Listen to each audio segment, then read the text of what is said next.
علشان كده قررت إن أنا أعمل حاجة جديدة النهارده، وهي إن آخد يوم لنفسي، أنا ونفسي وبس.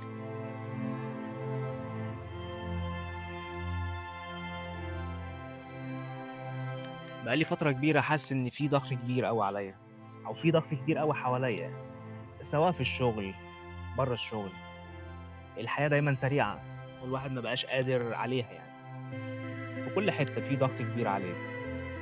علشان كده قررت إن أنا أعمل حاجة جديدة النهارده، وهي إن آخد يوم لنفسي، أنا ونفسي وبس، لوحدي كده يعني.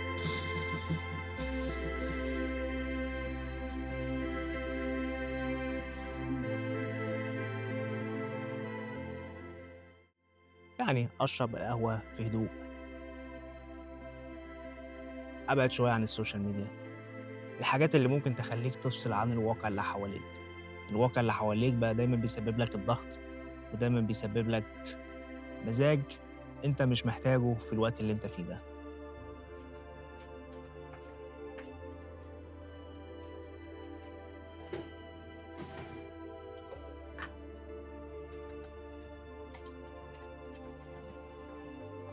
ما فيش خطة معيّنة، كل الحكاية إن عايز أفصل عن الدوشة شوية.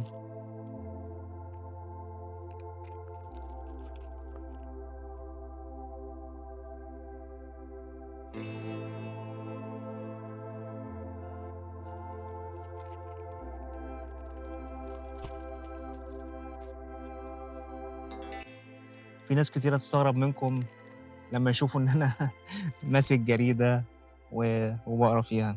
يمكن في ناس دلوقتي من الناس اللي بتشوفنا ما يعرفوش يعني إيه أساسًا جريدة يعني، أو ما يعرفوش يعني إيه Zeitung مثلًا، يعني الحاجات دي تقريبًا تحس إن هي انقرضت.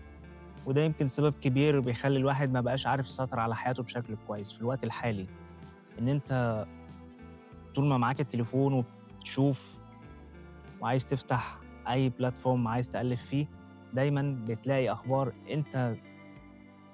أنت مش طالبها، مش طالب إنّك تشوفها ومش طالب إنّك تقراها، بس هي بتتفرض عليك.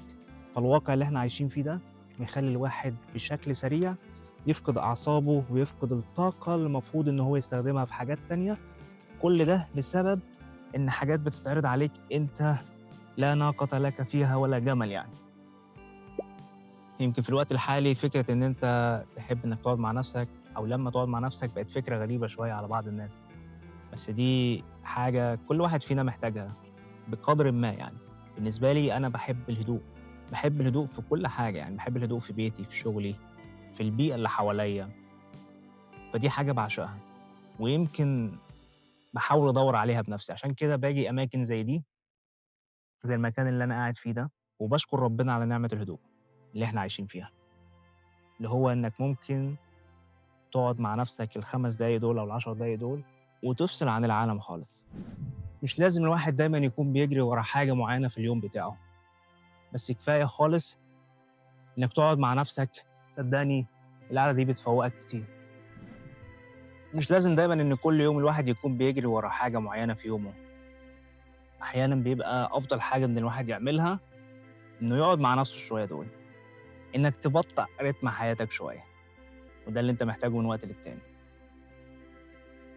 يعني في الآخر مش لازم إن اليوم يكون يوم مثالي، المهم إن هو كان يوم هادي، دي اللي بتفرق، وده اللي كل واحد فينا محتاجه، بس إحنا دايمًا بننسى إن إحنا نقعد مع نفسنا. المهم في الآخر ما تنساش نفسك.